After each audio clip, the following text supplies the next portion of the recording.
I woke up this morning to the sound of my alarm clock. And as I lay there in bed, I heard about all these catastrophic events that were happening all around the world. But one fact that stood out from all the rest was that in every 3.6 seconds, someone out there in the world dies of hunger. And of course, I had to get ready for school and get out of bed. But throughout this school day, that thought stuck in my mind. And soon, before I knew it, it was time for lunch. And as I sat down, savoring every little bit of my lunch, I took some time to look around me. People were throwing away their food. People were not even touching their food. Throwing it away, saying, "Oh, I don't like this lunch. Come on, let's go play." And I made sure, of course, to eat every little bit of my lunch on that night. But all of a sudden, I thought back to that nugget of information in the morning, that in every 3.6 seconds, someone in the world dies of hunger. And all of a sudden, a ding spark went in my mind.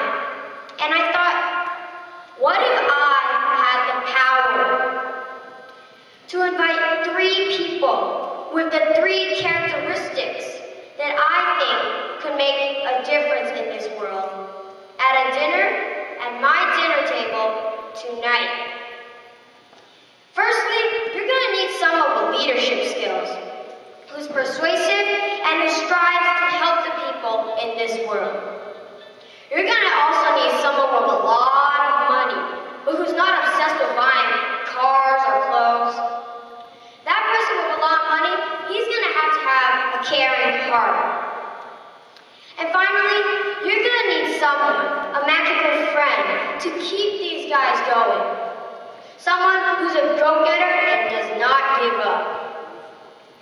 Now, for the first person, no one was better for me than having Mr. President Barack Obama come to my house for dinner. Being one of the most powerful people in the world, Mr. Obama is also very persuasive and influential. Just one example of this was that when he was a law student in Harvard, there was something called the Harvard Law Review, and our very own president was part of the club. And everyone desired this editor position.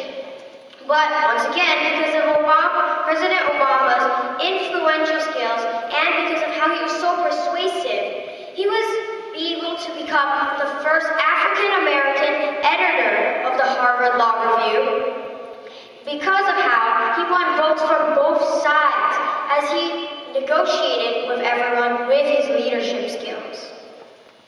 Now, the next person who I think would go hand in hand with Obama is Mr. Bill Gates. When he was young, Mr. Gates dropped out of Harvard so that he could follow his dream of creating the most powerful software system in the world, which today made him very rich. But instead of spending all that money on himself, Mr. Gates has donated tons and tons of money to charity and to research to help fight fearsome diseases such as malaria. And something else you may not know about Mr. Gates, well, he pledges to donate all of his money to research for disease cures by the time he dies. And the third person who I would like to invite to dinner is, of course, my old friend. Gotcha! Now, I know you guys are probably saying, why am I going to bring Pikachu? Well, the reason for that is because I believe. I believe in magic, and I believe in the impossible. You know, a long time ago, no one believed that we could call someone across the world without having a wire connecting us.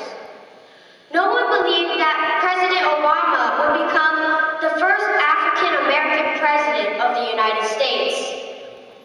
And no one believed that Mr. Bill Gates would drop out of school so that he can create the most powerful software company in the world. That's why I believe in Pikachu, because he's a go-getter and because he never gives up. Now, in the end, I bet you guys are thinking, well, how am I going to be able to invite President Obama, Mr. Bill Gates, and our imaginary friend Pikachu? Well, think of it this way. What makes these three characters so special is because they believed in themselves. Sometime in their life, they